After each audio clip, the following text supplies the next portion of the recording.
On this week's FAS TV, SAC Consultant Sarah Balfour meets Lucy McGillivray, NFUS Policy Manager, to discuss her role with NFUS, challenges facing the industry currently, the use of data and new technology in farming, and her insights into being a woman in agriculture. We hear from Lucy about her travels to Australia and New Zealand and how being a member of her local Young Farmers Club has had a huge positive impact on her life.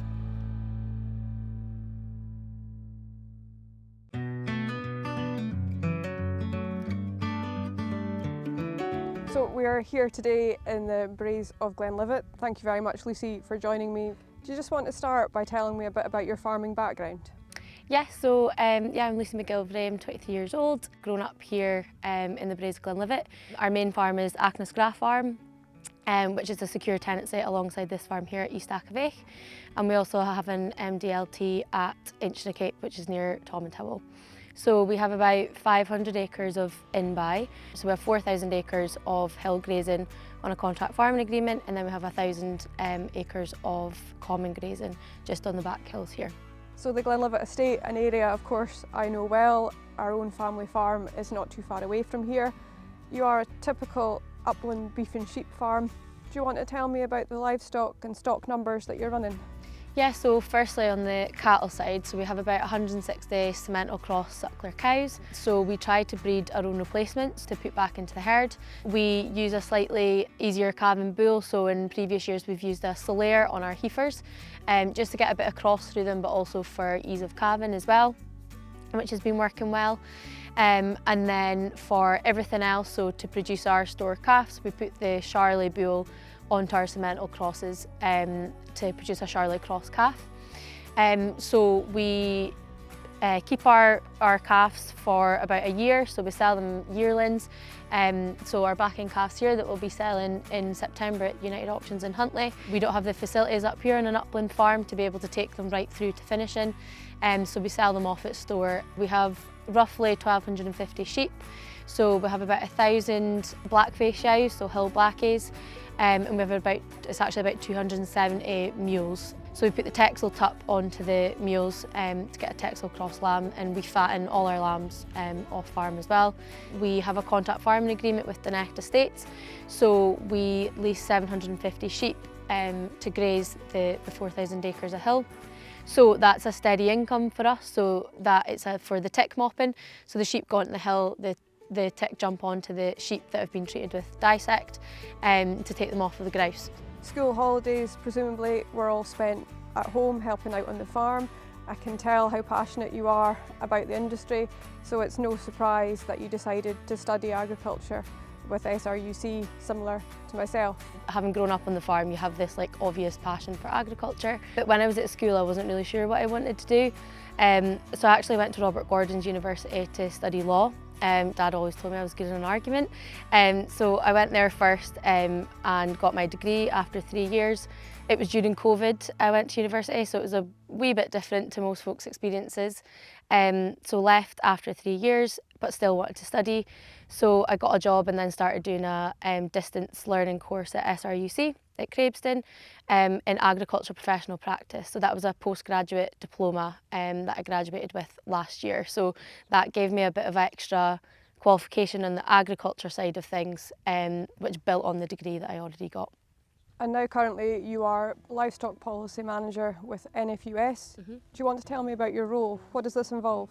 Yeah, so I work for the National Farmers Union, so we have about 9,000 members. My main role as a policy manager is to represent members' interests, especially with policymakers. So we influence policy to ensure that the farming industry gets policy made that works for them. So we obviously know that farming is a heavily supported sector and we need to retain that support, and in Scotland we've actually done a really good job of doing that. But in terms of the livestock role, so I look after the Livestock Committee and the Less Favoured Areas Committee. So we have representatives from different regions across Scotland that all come onto one national committee. There's feed up from the monitors on the ground, and then when it comes to national committee we discuss things like the replacement FAS scheme or the calving interval conditionality. So there's lots of things that get discussed at committee, so it's all member-led policy that we then influence, we engage with policymakers and politicians on. And your time is split between Edinburgh and here in Glenlivet, is that right? Yeah, so I've actually been at NFU for almost 3 years, so I started straight after I left. I graduated from RGU. So yeah, obviously Edinburgh's quite a while from here. So it was a big change when I started off. I got a flat down there and everything, and it's hybrid working, so we do some working from home and some in the office. So yeah, it's been a bit of a mixture. There's been a lot of travelling up and back and up the road. I'm involved in young farmers, still involved in the family farm at home, so it's actually worked really well that I've managed to have a wee bit of lived experience, but also working in the office in Edinburgh too. Great. You touched upon the 4-10-day calving interval, the derogation for smaller herds associated with meeting the 10-day calving interval, which is of course associated with the beef calf suckler support scheme. Yeah. That derogation would have been something that you were heavily involved in and no doubt supported to help these smaller herds. Yeah. Can you tell me a wee bit more about the decisions behind this and how this came about? Yeah, so I think at the Highland Show when it was announced about the small producers derogation, that was a massive win for us. That's something that NFUS has always been quite strong on, is about this disproportionate impact on smaller producers. So we were delighted when Scottish Government announced that derogation for 10 calves and under in terms of the scheme. But then it also sets a bit of a precedent for what we want to do next, things like the whole farm plan requirement. So, you know, Scottish Government have been quite open about leading up to that 5 of 5, but we would quite like, you know, for, again, recognising that disproportionate impact, that maybe smaller producers don't have to do that total 5 from that list in order to qualify for their support. That's great, and I think it is really important as well to help support these smaller producers. You know, suckler cow numbers are declining throughout Scotland. There's no getting away from that, unfortunately. But the derogation for the 10-day calving interval will hopefully help support these smaller herds, which, you know, they contribute to the national herd overall. Exactly, and I think just generally the calving scheme being able to, you know, there has been a lot of controversy back and forth, but even for Scotland to be able to retain that scheme, that voluntary coupled support, you don't see much of it anymore in any of the other devolved nations or down in England. So retaining that 40 million to support the suckler cow industry in Scotland, it is really important, and it can't be underestimated how much that actually helps. And especially in areas such as this, and you know, up here in Glenlivet and within the Cairngorm National Park and these upland farms, it is a difficult you know, it is a difficult place to farm. It's long winters, so that help to support keep cows is definitely needed. Yeah, exactly. Like up here, there's a limited amount of what you can do. You know, there is good practice and all these great ideas, which we're constantly trying to strive to be better. But when you know, farm at 1,200 feet above sea level, it's difficult sometimes to make things work. So we have to buy in. Our input costs are high because we've got to buy in straw, we've got to buy in feed. Draft is becoming another issue this year that we're struggling to get.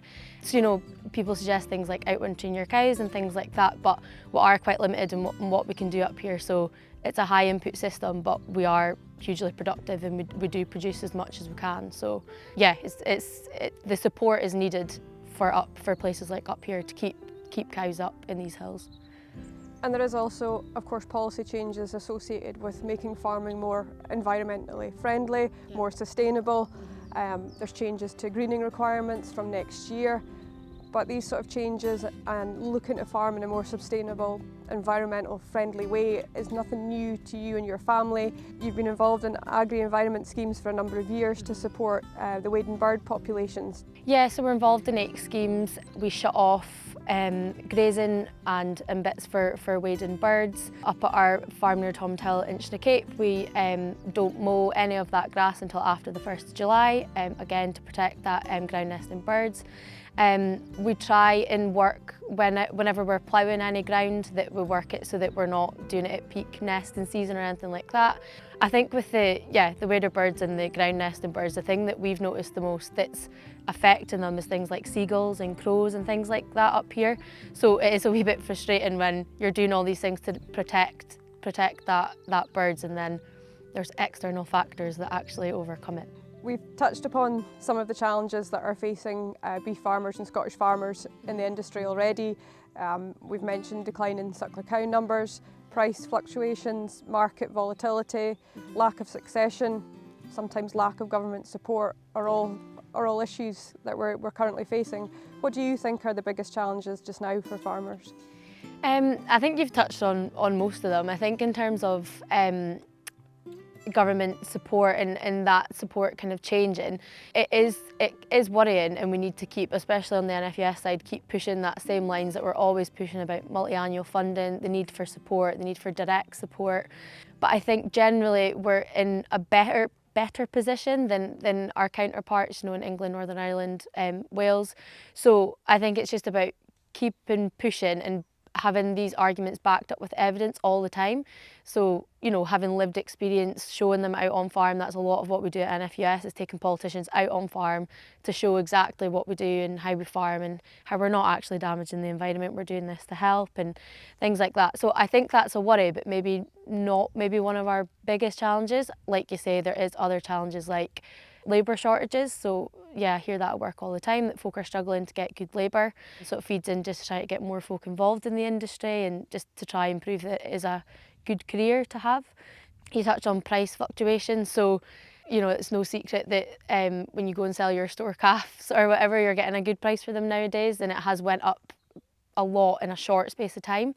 But the reality is that we're now in a position where, for the first time in 2 decades, that its suckler cows are becoming profitable, and that doesn't counter the years of unprofitability that we've suffered. And I think that shows in terms of infrastructure and farmers. If you're not making profit, you're not investing back into your business. So that unprofitability has highlighted how much we need the support. But now that we are profitable, we still need that support so that we can actually invest in infrastructure and make our businesses grow more. Every livestock farmer would just say, if it didn't fluctuate so much and we just got a fair price for what we're producing to cover the costs and a wee bit more, I think we would be happy. It's this major fluctuations that make it so hard to run a business. And you are actively involved in your local Young Farmers Club. Tell me about Young Farmers, what it's done for you and how important it is for the industry. At the moment, I'm secretary of our local club, the Keith and District Young Farmers. So just took on that role back in March, would it have been? Yep. And I've been assistant secretary for a few years before that. So always been quite involved. And it's so important, especially in rural areas like here, that there is things like Young Farmers Clubs to be able to go to and make friends, expand your network a little bit. We try and put on as much events as possible, sometimes not even farming events, just something a bit different to get other folk involved. You don't have to be a farmer to be involved in Young Farmers. But yeah, I can't underestimate how much experiences and opportunities Young Farmers has given me. Probably a key highlight of my Young Farmers has been we went to Croatia for a week with, I think it was about 16 different young farmers from across the country. So I didn't actually know anyone that was on that trip, which was a wee bit daunting, but I've actually made lifelong friends. One of the girls I met, I went to Australia with and travelled there. It opens up that network of, you're not just meeting, the young farmers from Keith, which there's nothing wrong with them, but it's good to open up and just meet different people, because everyone has a totally different experience in farming. So yeah, that's actually been a major highlight, is being able to go to different things down the road and actually know a few people. It's a great experience for young people to be involved in. You touched upon how farming can be isolating, especially in rural areas, and it's important for young farmers and for farmers of any age to get off farm, to mix with people. How important is it for mental health nowadays to make sure that people are getting off farm? I think it's really important being able to get off farm and be able to socialise and speak with like-minded people. You can even get off the farm and you'll end up speaking about farming probably, but even that, it's like a problem shared, a problem halved. So it's one of those things where, like, if you speak to somebody else, especially if it's in lambing time or whatever, you've had a really bad lambing or it's been hellish weather and you've just been in the thick of it for weeks. If you go and speak to somebody that's had probably the same exact experience, then it actually makes you feel a wee bit better about yourself, that maybe I'm not just alone with all this stuff that's been going on. And having hobbies or, friends that aren't in farming as well, so that you can sometimes just shut off from it, because it's a 24/7 thing. And if you're not getting off farm, then you're just constantly thinking about it. You can't really help it. And Young Farmers is good as well for like the social aspect, so there's always a show marquee to go to in the summertime or a good bit of fun to be had. So you've recently travelled to Australia and New Zealand. Do you want to tell me a little bit more about that experience? Yeah, so after, I think it was about 2 years after leaving uni and also working at NFU, so like I said, I was studying whilst working. It was a really full-on 2 years and I really enjoyed it, but I always knew I wanted to do a bit of travelling, and generally you'd maybe do that after you've graduated or the year after uni, but just with COVID and stuff, it just didn't work out that way for me. I had decided that I wanted to go travelling. One of my close friends that I met in Croatia had also decided that she was going over to Australia. So I went over for just over 3 months. We travelled the east coast of Australia, and it was, yeah, probably the best month I've ever had. It was really, really good. Stayed in hostels, so met so much different people from different walks of life. Was in Sydney for a couple of weeks, Melbourne for a week or so, and then went to New Zealand for 3 weeks. So we hired a car and drove from the North Island right down to the South Island. So it was great. It was, because it was such a short space of time, we were hoping to get a few farm visits in, but it was just the way it worked. We didn't actually get to go and meet anyone on farm, but like when you're driving through New Zealand, there is lots to be seen. So I really enjoyed that, and then we went back to Australia for Christmas and New Year, and I was home by the 2nd of January, so that was a fair journey. But yeah, it was such a good time over there. It was, I didn't work, so it was just kind of that 3 months holiday, you could say, because I was in quite a privileged position where I'd worked for 2 years, so I'd managed to build up a wee bit of money, and also NFU agreed to keep my job open for me. So as long as I came back after 3 months, which I did. So that was really good as well, because it meant that I was coming home to the security of a job. So maybe slightly different to what a few other folk do in terms of going out for that full year or doing a bit of working in that, but it actually worked really well for me. I've seen a lot of Australia, ticked off a few bucket list items, did a skydive, scuba diving on the Great Barrier Reef. So it was definitely, that suited me. And I think like you're saying, just like getting off the farm and things like that, it was something so different for me to do that. I knew I wanted to do it. It was so nerve-wracking, but it's definitely been the highlight. Like, it was, I can't believe it's been almost a year since I was out there. So like travelling, highly recommend it for anyone. I'm definitely going to do a lot more of it, hopefully over the next few years. There is a funny little story that I want to touch upon, which leads us nicely into using new technology. There was an incident one night that you picked up on the calving camera from the other side of the world. Want to tell me about that? Yeah, so a few years ago we invested in calving cameras, which have literally been life-changing, not only for watching if there's a cow calving or whatever, but also for watching the calf sucking. One night I was in New Zealand, so I just was going through all the different apps. I was like, oh, I'll have a look on the calving camera, see what's going on at home, see if there's anyone going about, because it'd probably been about 7, 8 in the morning here. So I had a wee look on and I scrolled through the sheds, and I seen over one of the sheds at Acna, the yolks had been opened, but there was a calf stuck in the wee triangles. So when you open the yolks, it's like a wee triangle that they can get their heads in and choke. So I messaged Dad, because when you're in a hostel as well, you can't just phone somebody at midnight, like you wake everyone else up. So I was messaging Dad, being like, I think there's a calf stuck in the yolks. And then he got back and he was like, oh yep, there was a calf stuck in the yolks. Yeah, managed to save a calf from halfway across the world. Which just highlights how important new pieces of kit and new technology is nowadays in the industry to help with sustainability, but to help save that calf essentially. Yeah. How important do you think new tech is, and going forward, how important is it for farmers to invest in new tech? Yeah, I think it's so important. You've always got to keep investing in what will make your life a bit easier. You know, nobody wants to make farming any harder than it already is, and there's all these new inventions and technologies that's coming out that can actually help a lot. So yeah, like I've said with the calving cameras, it probably helps that work-life balance, because you can maybe leave the cows with a wee bit of, not too far away, but with a wee bit of confidence that you can go on and check the cameras and see what's going on. So things like that's really good. We also got some weigh scales, so rather than that old lambing crate with the clock, you can actually have your weigh scales through the combi clamp. That's another thing we've invested in terms of sheep work. It's made it a lot easier. You can, one less person there to put the sheep in or whatever. So there's lots of things that I think link to data as well. So if you can have a wee bit more of data, you know where you're at. You've mentioned data there. Data collection and using data is probably something, I presume, that's important within your role with NFUS as well. How important is the use of data and data collection for farmers? I think it's really important, and it's even more important in terms of the policy space now as well. So that's what I was speaking about in terms of like having that evidence that you can back up your claims with. So, you know, you can have any argument, but if you don't have something to back up, then it's worthless. So I think as an industry, data is something that we need to work on getting better at. We need, you know, we've got that really good system with Scotty ID. There's a whole host of data on there.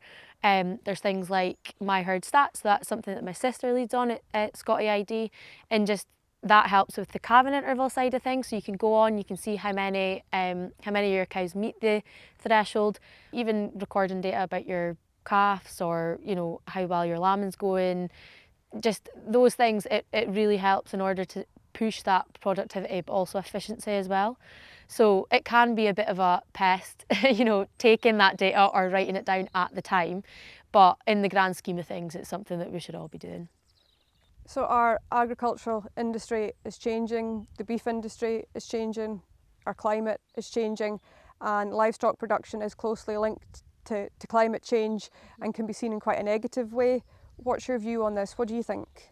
With climate change, there is so many different things out there. There's so many claims and different things about what agriculture does, doesn't do, how it's recorded, how it's not recorded, with emissions and everything. So it's a massive challenge for the industry to be able to, again, have that evidence to back up that we're not actually the problem.